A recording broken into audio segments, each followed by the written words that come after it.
자, 오늘은 성탄에 대해서 성탄의 교훈에 대한 말씀을 증거하겠습니다. 성탄은 사실 기독교 절기의 가장 큰 명절이고 하나님이 우리에게 주신 선물 가운데 가장 큰 사랑의 선물이다, 이렇게 말씀을 드릴 수 있습니다. 크리스마스가 되면 생각나는 소설이 하나 있죠. 크리스마스 선물이라고 하는 오 헨리가 쓴 그런 소설입니다만은 그 책에 보면 이런 내용이 나옵니다. 한 부부가 아주 가난한 가정에서 행복하게 삽니다. 너무너무 행복하게 사는데 크리스마스가 왔어요. 근데 사랑하는 아내에게 사랑하는 표현을 해주고 싶어요. 근데 가진 건 없습니다. 근데 자기가 가지고 있는 게 뭐 하냐면 시계줄이 없는 시계가 하나 있어요.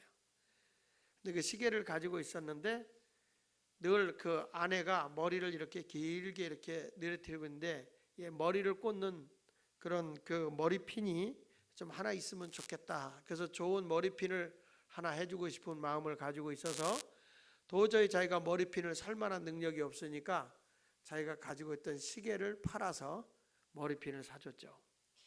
근데 사랑하는 아내는 내 남편을 위해서 뭔가를 좀 하나 해주고 싶은데 가진 게 없어요. 그래서 내 남편이 시계를 차고 다니도록 시계줄을 하나 해줬으면 좋겠다, 그런 생각이 들어서 자기의 머리털을 잘라서 그래가지고 남편의 시계줄을 샀습니다. 자, 그리고서 두 사람이 크리스마스 날 여자는 머리에 뭐 이렇게 수건을 쓰고 그리고 앉아서 사랑하는 마음으로 이번 크리스마스인데 내가 당신을 사랑해서 선물을 하나 샀습니다. 그리고 두 사람이 선물을 내놨는데 끌러 보니까 시계줄이고 머리핀이었어요. 자, 두 사람은 다 필요가 없는 선물이었습니다.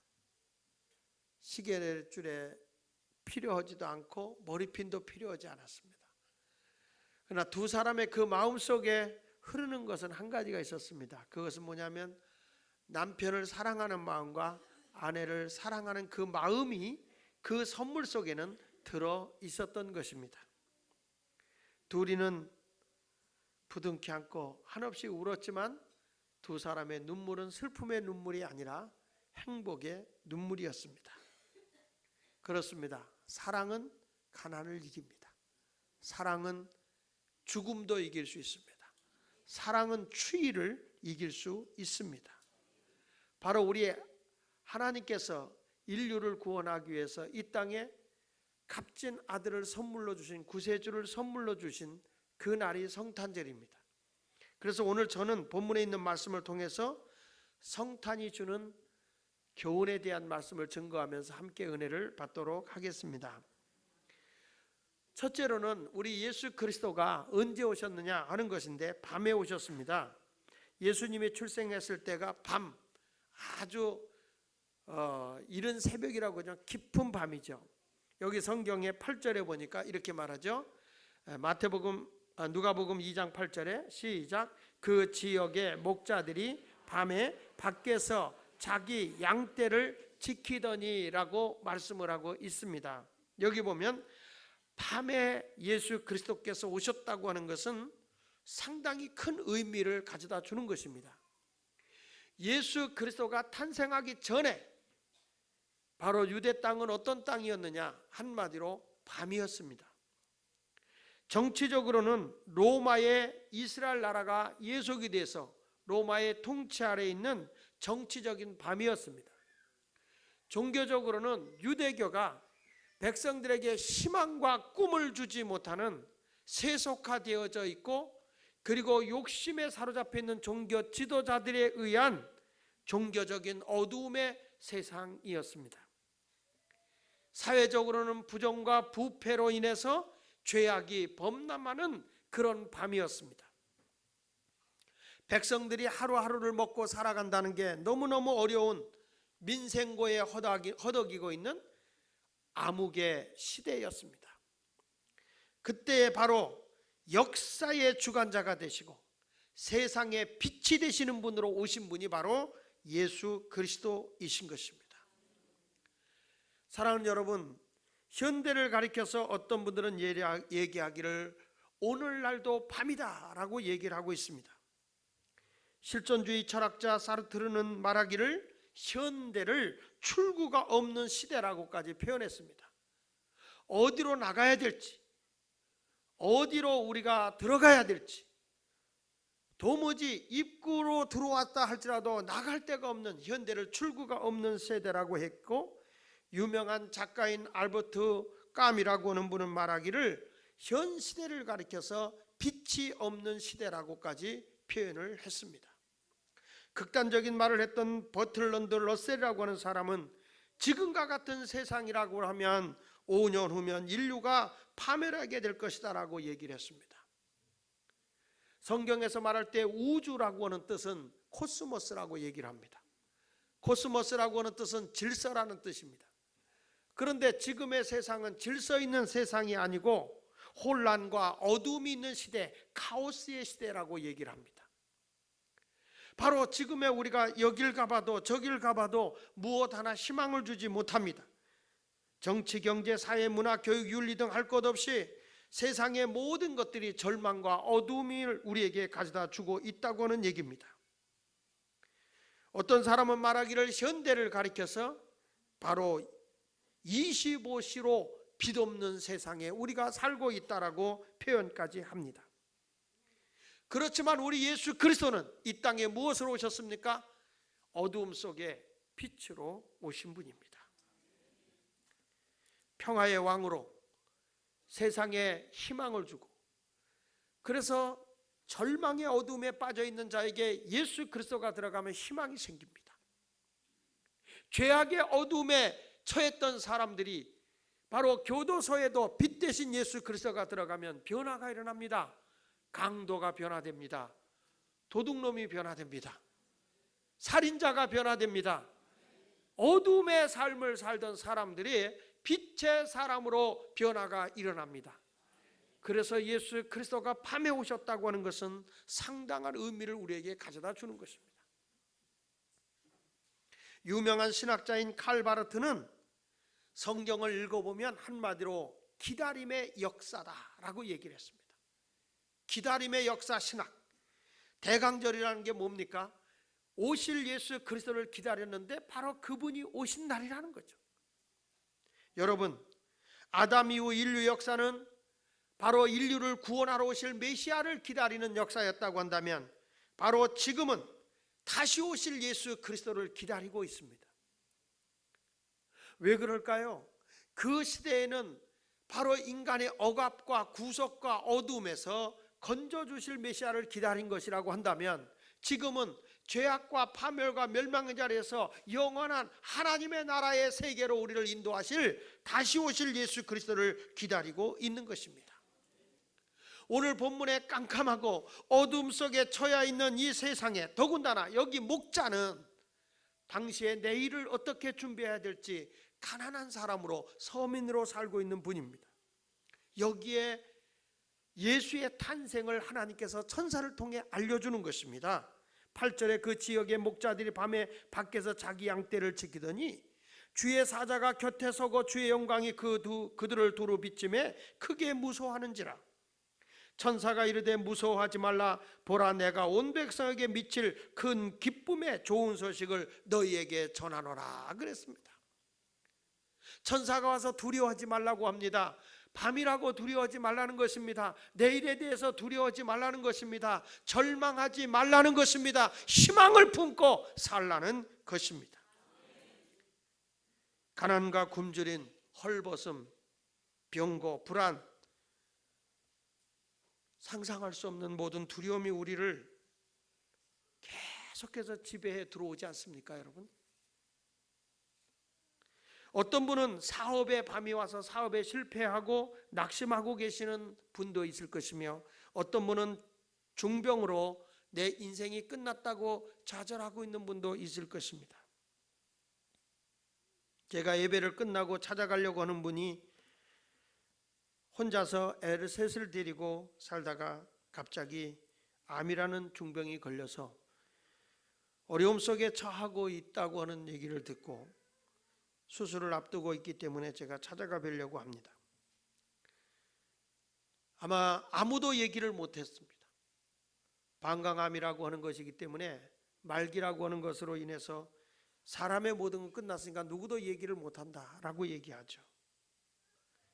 그러나 많은 사람들의 얘기를 들어보면 실질적으로 그 얘기를 해줘서 그가 믿음을 가지고 기도하고 하나님 앞에 매달리면요, 생존율이 50%가 더 높아진다고 그래요. 그냥 모르게 하는 것보다 알고 그것을 이기고 하나님을 찾고 기도하면 다시 일어설 수 있다, 그런 얘기죠. 여러분, 사람은 병으로 인해서 어둠이 올 수도 있고 혼자 너무 외롭고 고독해서 어둠을 만나는 분도 있을 것입니다. 세상이 너무 무정해서 실망하는 분도 있고 절망의 벽에 부딪히는 어둠의 삶을 살아가는 분도 있을 것입니다. 제가 한 학생을 만났습니다. 그 학생이 굉장히 실망을 하고 학교도 잘 안 가고 그래요. 왜 그러냐 물어봤더니 자기는 지금까지 너무 가난하게 살아서 단칸방에서 온 가족이 살았는데 이제 살만해가지고 이사를 갔다는 거예요. 자기 방도 생기고 너무 행복했다는 거예요. 그런데 아버지가 사업이 망하면서 다시 옛날과 같은, 옛날보다 못한 집으로 이사를 가게 됐는데 자기는 그게 너무 싫다는 거예요. 그래서 희망도 없다. 나는 그래서 아버지하고 엄마하고 같이 그 집에 안 살려고 나는 나간다는 거예요. 그래서 학교도 잘 안 나가려고. 내가 걔를 붙잡고 얘기를 했습니다. 야, 나도 너처럼 어려움이 있고 학비도 못 내고 정말 나도 방 한 칸에서 다리 이렇게 뻗고 저렇게 뻗고 이렇게 샀어. 그렇게 자는데 정말 집이 싫었거든. 그래서 나도 집을 나갔었다. 집을 나가서 내가 가출했어. 근데 그래도 그런 집이 낫더라. 잘 데가 없더라. 나는 가출해가지고 구두 닦기 들어오고 놀았다. 결국엔 내가 그런 인간이었어. 오갈 데가 있어야지. 너무 배가 고프고. 그래서 몇 사람이 영종도로 갔어. 영종도에 누가 밥 주냐? 밥 아무도 안 줘. 나 환영해 주는 사람 없어. 그래서 남의 밭에 가서 고구마 훔쳐먹고 남의 집 창고에 들어가서 있었어. 너무 추워서 거기 못 있겠더라. 도로 올라왔어야. 근데 완전 누가 날 반겨주는 줄 알아? 아무도 없어. 근데 나중에 어머니가 나 때문에 충격받아 누웠다는 얘기를 듣고 내가 들어가 봤더니 아무도 나를 야단치지 않고 욕하지 않고 엄마 아버지가 울면서 나를 끌어안고 반겨주고 따뜻한 밥 주더라.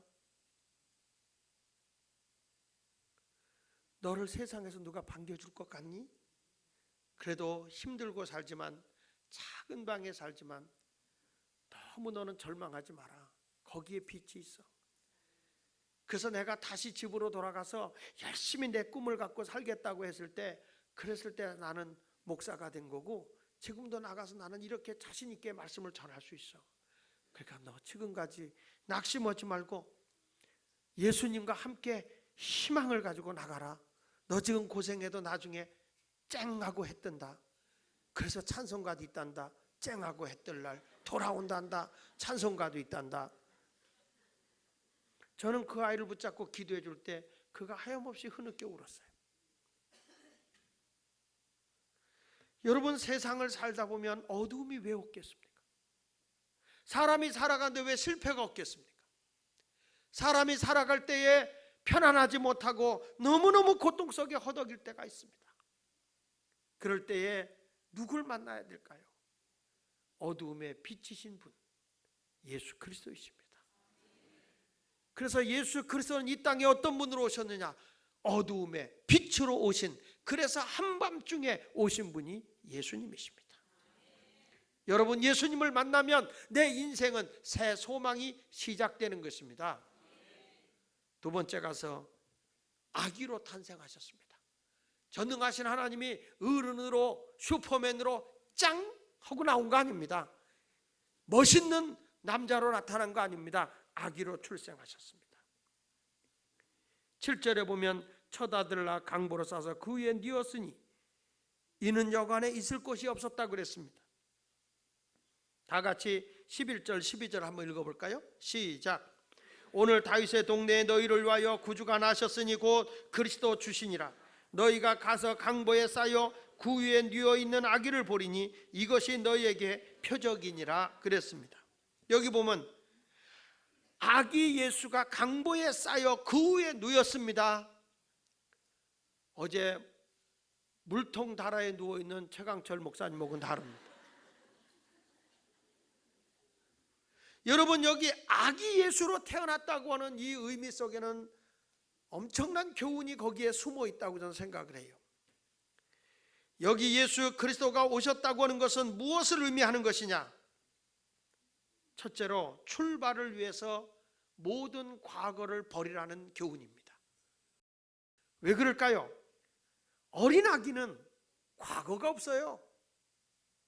어린아기가 무슨 과거가 있어요? 어린아기는 과거가 없어요. 여러분, 역사도 자꾸 뒷걸음질 치거나 제자리 걸음을 하는 역사는 없습니다. 앞으로 전진해 가는 것입니다. 우리가 진심으로 이 세상을 밝게 살려면요, 내일을, 다시 말하면 내일을 향해 가기 위해서는 어제를 버려야 합니다. 과거를 버려야 합니다. 어제의 다툼도 버리십시오. 어제 내가 모욕을 당한 걸 아직까지 담고 누구에 대해서 증오하고 있는 거 있다면 그것을 버리십시오. 나의 과거 때문에, 과오로 인해서 오는 죄책감 버리십시오. 실패를 버리십시오. 어제를 장사 지내야 내일이 있는 것입니다. 어떤 분들은요, 과거의 죄책감에 묶여서, 과거의 실패에 묶여서, 과거에 잘못했다는 것, 그거에 내가 포로가 되어져서 앞으로 한 발짝도 나가지 못하는 사람들이 많습니다. 여러분, 과거의 것을 버려야 합니다. 내일을 향해서 가기 위해서는 과거를 잃어버려야 됩니다. 아기는 과거가 없어요. 예수 그리스도가 바로 이 땅에 아기로 오셨다는 것은 새 출발을 의미하는 것입니다. 새로운 세계를 향해서 새로운 것을 보고 새로운 생각을 하고 새로운 것을 향해 자라 올라가는 그 삶을 위해서 아기 예수로 오신 것입니다. 새 출발을 하는데 장애가 되는 것은 나의 과욕도, 나의 가오도, 나의 다툼도, 나의 감정의 상함도, 나의 상처도 많이 있겠죠. 그러나 그거보다도 우리의 자랑거리에 묶여 사는 사람이 더 많다는 거예요. 우리의 오점이나 과오나 결점은 버릴 수 있어요. 근데 사람이 집착하는 게 뭔지 아십니까? 내가 과거에 잘했던 것, 너무 자랑스러웠던 것, 그걸 부둥켜 안고 있는 사람들,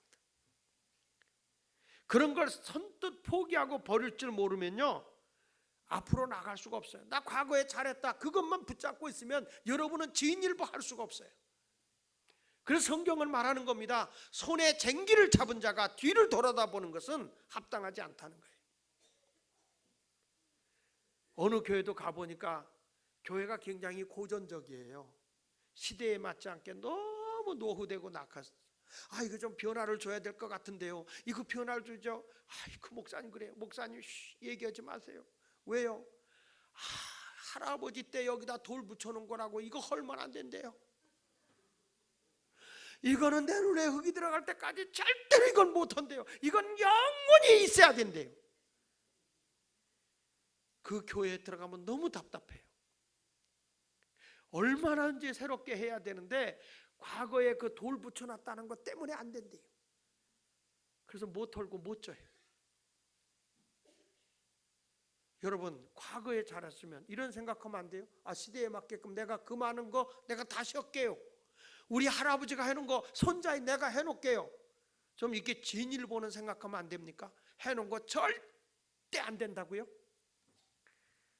그게 우리 지방의 일신감리교회고요, 정동감리교회, 정동제 이렇게 목사님 이따 오신 그 교회. 여기는 무슨 누구의 기념관, 여기는 누구의 기념관으로 주는 거기 때문에 이건 절대 손을 못 댄다. 잘한 거잖아요, 그렇죠? 잘했으면 이제는 그 당시에 한 걸로 딱 잃어버려야 돼요. 그리고 앞으로 나가야 돼요. 그래서 예수님은 어린아기로 오셨어요. 과거에 붙들려 살아서는 안 돼요. 나 과거에 굉장히 잘했는데, 나 과거의 역사인데 이렇게 몰라줘. 잃어버리세요. 그 상급은 하늘에 있어요. 나는 하루하루를 위해서 더 좋은 발전을 위해서 나가야 하는 것입니다. 그것이 없이는 절대 이 땅에 예수님이 이 세상에 와야 할 이유가 없는 거죠. 어떤 성인은 말하기를 이렇게 말했습니다. 하루를 행복하려면 이발을 하고 일주일을 행복하려거든 말을 사고, 지금으로 말하면 자동차겠죠. 1년을 행복하게 살려거든 결혼을 하고. 그러니까 부부간에 행복한 게 1년이구만요. 행복. 일생을 행복하려면 진실하라 그랬어요. 악인은 어떤 모습으로 오죠? 진실과 순수함이에요. 악인은 그대로 표현해요. 제가 어저께 이 크리스마스 이브 축제를 하고 난 뒤에 사무실에 들어갔더니 우리 홍주대 집사 아들이 거기 아기가 있더라고요. 오이택 목사님이 안고 있어요. 그래서 내가 이렇게 뭐 하려고 했더니 이놈의 고개를 싹 외면하는 거예요. 낯가리고요. 그게 심한 거예요. 그래도 오 목사님이 말에 그 몇 번 안아줬다고, 나는 이제 처음 걔를 이렇게 안아보는 것 같아요. 근데 고개를 싹 돌려요. 근데 몇 번 이렇게 달랜 다음에 내가 이제 뺐다시피 해서 안았어요. 근데 얘가요 정말 약어요. 오 목사님도 나가고 나밖에 없어요. 그러니까요 울지도 않고 나한테 푹 안겨 있어요. 아주 그냥 뭐 자기 애들도요 눈치가 빠르더구만. 나를 여기서 내가 울면 내가 버려지면 어떡할 거냐 그런 생각인가 봐. 그냥 가만히 있어요. 거울 보고 이렇게 놀았어요. 그러다가 자기 외삼촌이 오니까 인정사정 볼 것 없다. 그리고 확 가버리더라고. 여러분 어른 같으면 그렇게 안 합니다. 목사님인데 목사님 나 삼촌한테 가기 이럴 거예요. 근데 애긴 그냥 가버리더라고요. 왜? 너는 싫어. 난 우리 외삼촌이 좋아. 그러죠? 아이들은요 거짓됨이 없어요. 순수하고 진실해요. 자, 여러분 우리 예수님은 이 땅에 허위와 기만을 가지고 오신 분이 아니에요. 진실함을 가지고 오신 분이에요.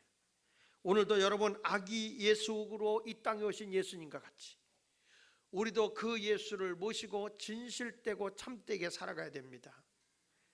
그리고 뭘 버려야 되는지 아십니까? 악인은 편견이 없어요. 사람이 태어나면서 살다 보면 자기 입장이 생기게 돼 있어요. 그렇기 때문에 모든 것을 자기 입장에서 생각하고 자기 입장에서 해석하고 자기 입장에서 판단을 해요. 그래서 편견이 생기는 거예요. 근데 악인은 그거 없잖아요. 여러분은 어떻습니까? 왜 나에게 저럴 수 있어? 자기 것만 좋고 남의 것은 잘못됐다고 판단하지 않습니까?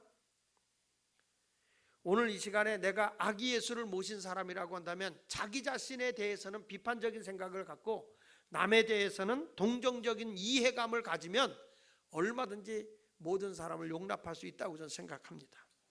오늘 말구에 오신 예수 그리스도 바로 그분은 아기로 오셨습니다. 자라기 위해서입니다. 성장하기 위해서입니다. 과거에 묶여 살지 않기를 바랍니다. 여러분. 지금 여러분 마음에 상처를 받고 우울증에 있고 막 그런 마음이 있습니까? 그 왜 그러죠? 자꾸 과거에 묶여 있기 때문에 그렇습니다. 과거를 털어버렸어요. 과거에 나 잘했어. 여러분 목사에 대해서 섭섭함이 있습니까? 장로님에 대해 섭섭함이 있습니까? 부모에 대해서 섭섭함이 있습니까? 왜 그래요? 다 자기 욕망 안 채워졌다 그러는 거 아닙니까?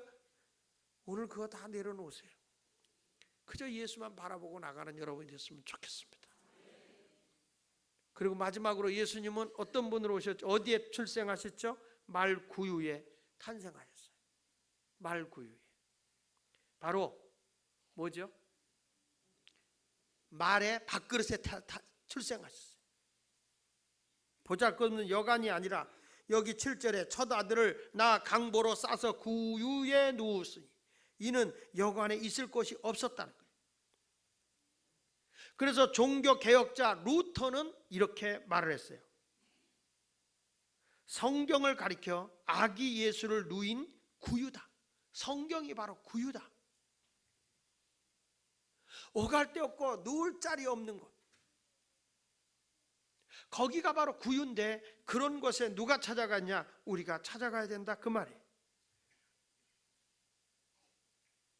어제 보니까 우리 교인 가운데 한 분이 쌀 20포 오고 라면 10박스를 가지고 와서 목사님 어려운 가정 좀 나눠주세요. 그리고 보내왔어요. 우리 교회에서 이 지역의 어려운 분들을 위해서 쌀을 400포를 이 지역에다가 어저께 드렸습니다. 그런데 거기 가보니까 요 주변에 있는 교회에서 라면 80박스를 또 이렇게 내놨는데 고민을 하는 거예요. 어르신들이 추울 때는 뜨거운 국물 있는 라면을 좋아하신대요. 밥도 밥이지만 라면을 좋아하는데 라면이 더 있으면 좋겠다. 그래서 우리 복지에 가서 내가 물어봤어요. 우리 여기에 사는 우리 노인들 몇 분이나 우리가 지금 관리하고 있느냐, 어려운 분들. 그랬더니 130분을 관리하고 계시는데 부부 빼면 한 100개 정도 된대요. 그래? 그러면은 알았다고. 그 라면을 100박스를 샀어요. 100박스를 사가지고 주는데 이거 나 혼자 하기는 너무 좀 미안하더라고요. 그런데 우리 교회 이정아 권사님한테 제가 전화를 했죠. 권사님, 어려운 가정에 이 어르신들이 라면을 좀 요구하는데 라면을 한 100박스가 필요한데 내가 처음에는 마음이 약해서 20박스만 좀 주시오 그랬어요. 20박스만. 그랬더니 아니에요 목사님, 제가 50박스 할게요. 알았어요. 그러면 저도 50박스 할게요. 그래서 100박스를 어저께 이렇게 갖다 드렸는데 사실 우리가 아무것도 아니죠. 그런데 작은 데를 헤아리는 게 바로 내가 구유에 누인 아기를 찾아가 경배하는 목자의 심정이 아닐까 이렇게 생각을 해요. 지금 심란하게 생각하겠죠. 네. 근데 여러분 보십시오. 예수님께서 구유에 탄생한 걸 천사가 누구에게 가서 알려줍니까? 목자에게 알려줍니다. 가난한 사람들입니다. 내일을 잘 어떻게 될지 모르는 절박한 상황에 있는 목자들입니다. 그 목자들에게 첫 번째로 알려준 겁니다. 동방박사들은 자기들이 별을 보고 자기들이 찾아간 겁니다. 근데 천사가 와서 알려준 건 목자들입니다. 가난한 사람들입니다. 우리는 흔히 이웃을 나누고 이웃에게 선한 일을 허락을 했을 때 우리는 나하고 상관없는 거다. 저건 우리 최 목사님이나 할 일이고 우리 무슨 장로님들이나 할 일이고 우리 목사님이나 할 일이고 우리 권사님들이나 할 일이지 나하고 상관없다 이렇게 생각할지 모르겠어요. 그런데 여기 성경에 보면 가장 힘들고 어려운 목자들임에도 불구하고 너희들이 아기 예수께 가서 경배하라는 겁니다. 예수님은 이 세상에 어떤 분으로 오셨죠? 이사야가 예언한 대로 질병에 허덕이는 자, 슬픔에 있는 자, 죄악에 허덕이는 자들에게 예수님은 찔리고 곤욕을 당하고 찢기고 채찍을 맞으시고 우리의 모든 연약함을 다 담당하시고 친히 낮은 자리에 가서 섬김의 사역을 했던 분이지 않습니까? 동방박사가 황금과 몰약을 가지고 가서 예수님을 경배했다면 여기에 목자들의 가난한 사람이 아기 예수께 무릎을 꿇고 경배한 것처럼 우리 자신도 당연히 그렇게 경배해야 될 거라고 생각을 합니다. 지난 주일날 제가 칼럼을 쓴 게 있습니다. 거기에 보면 작은 자에게 하는 자라는 칼럼이었어요. 그 내용은 이런 거입니다. 마틴이라고 하는 사람이 아주 가난한 구두 수선공이었어요. 이 구두 수선공이 아주 선한 일을 하기를 좋아해요. 자기도 가난하게 사는데 겨우 구두를 수선해서 먹고 사는 사람인데 이 사람이 어려운 사람 보면 돕기를 좋아합니다. 나눠주기를 좋아합니다. 근데 어느 날 자기가 잠을 자고 있는데 아주 온유하신 분이 꿈에 나타났어요. 자기는 그분을 보는 순간에 이분이 예수님이다 하는 생각이 들었어요. 그분이 이 마틴이라고 하는 사람을 잘 위로하면서 내가 내일 너희 가게를 방문하겠다 그랬어요. 마틴은 꿈에서 깨고 이건 예수님이다. 예수님이 우리 가게 오신다는구나. 아침에 일찍이 나가서 가게를 깨끗이 정리하고 예수님이 오면 대접하겠다고 수업을 끓이고 빵을 만들고 아주 정성으로 예수님을 기다리고 있었어요. 날씨가 매우 춥습니다. 눈보라가 휘날리고 있었어요. 그런데 예수님은 오시지 않는 거예요. 저녁 때가 되었는데도 오시지 않아요. 밖을 내다보니 한 노인이 눈을 쓸고 있어요. 추위에 떨면서 눈을 쓸고 있는 그 모습을 보고 안쓰러워서 나눠주기를 좋아하는 이 마틴은 할아버지 잠깐 들어오세요. 몸 좀 녹이세요. 그리고 뜨거운 숲과 그리고 예수님을 대접하려고 했던 그 음식을 정성스럽게 대접을 해줬어요. 너무너무 고마워하고 그 음식을 대접받고 할아버지가 갔습니다. 보내놓고 문을 정리하려고 하는데 한 아기 엄마가 아이를 잡고 그 집에 들어오면서 제가 너무 추워서 잠 먹이고 잠깐 몸 좀 녹이고 가겠다고 들어왔어요. 보니 아기는 병이 들어있고 이 사람은 얇은 옷을 입고 굉장히 떨고 있었어요. 마티는 음식을 대접하고 또 몸을 녹이게 해주고 그리고 자기가 입고 있는 외투 단볼옷을 갖다 아이를 감싸도록 아이를 위해서 덮어줬어요. 그런 사랑을 나누고 보냈어요. 오신다는 예수님은 오시지 않았어요. 가게를 정리하고 실망하고 집에 들어가서 이제 잠을 들었는데 꿈에 또 어제 오셨던 그분이 자기를 찾아오셨어요. 마티는 그 자리에서 소리를 쳤어요. 예수님, 서운했습니다. 분명히 오신다고 그랬는데 왜 안 오셨어요? 그때 예수님이 음성이 마틴에게 들리기를, 내가 너희 가게를 2번이나 갔는데 너는 나를 알아보지 못하더구나. 내가 할아버지, 추운 할아버지로, 연약한 할아버지로 너를 찾아갔는데 내가 나를 따뜻하게 숲을 주고 나에게 맛있는 음식을 제공해 주었어. 너무 고마웠다. 2번째는 내가 아이를 안고 온몸이 추운 가난한 여인의 모습으로 너를 찾아갔지. 그런데 너는 거절하지 아니하고 나에게 맛있는 것도 줬고 그리고 덮으로 또 주었지. 나를 진심으로 환영해 줘서 고맙네. 예수님이 언제 오셨습니까? 지극히 작은 자 하나에게 한 것이 나에게 한 것이라네. 사랑하는 여러분, 지금 우리 주변에는 말구유에 누워있는 아기들이 많이 있습니다. 병원에도 있고요, 추위에 떨고 있는 쪽방에도 계시고요, 여기저기에 작은 예수들이 경배를 받기 위해 기다리고 있습니다. 여러분, 이 성탄절 그럴 때는 하나님이 너무 크신 선물을 우리에게 주셨네 라고 얘기할 거예요. 그러나 하나님의 편에서 보면 그날이 가장 고통스러운 날이겠죠. 무한하신 분이 유한한 분으로 오신 날이니까요.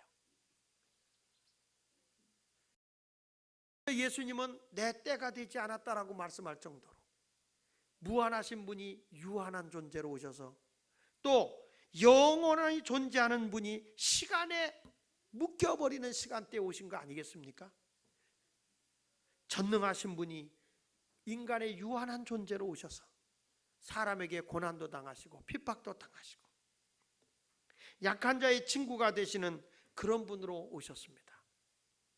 여러분, 내가 편안하게 살다가 불편한 자리가 더 얼마나 짜증내고 불편을 느낍니까? 그런데 우리 하나님께서는 어둠의 세상에 오셔서 약한 자의 친구가 되고 어둠의 빛으로 찾아오신 분이 예수님이십니다. 빌립보서 2장 6절 이하에 그는 근본 하나님의 본체시나 하나님과 동등됨을 취할 것으로 여기지 아니하시고 오히려 자기를 비워 종의 형체를 가지사 사람들과 같이 되셨고 사람의 모양으로 나타나사 자기를 낮추시고 죽기까지 복종하셨으니 곧 십자가에 죽으심이라. 평상시에 늘 한다 할지라도 이름 없이 빛도 없이 약한 자를 찾아가 보고 돌봐주는 것은 주님이 아주 귀하게 여길 일이라고 생각합니다. 말구유에 자신을 주시기까지 희생한 그리스도의 사랑에 우리가 동참하고 우리 주변에 작은 그리스도들이 누워있는 말구유를 찾아볼 수 있는 여러분이 되었으면 좋겠습니다. 이 성탄절만이라도 우리 주변에 있는 그런 분들을 찾아볼 수 있었으면 좋겠습니다. 병상에서 절망하고 있는 어두움 속에 있는 분들, 우리 교우들 말입니다. 주위에 떨고 있는 연약하신 분들, 우리가 돌아볼 수 있기를 부탁드립니다.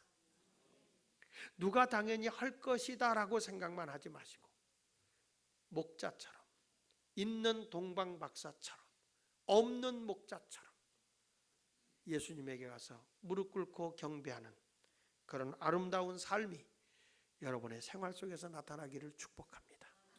찬송 부르겠습니다. 112장 1절 부르겠습니다.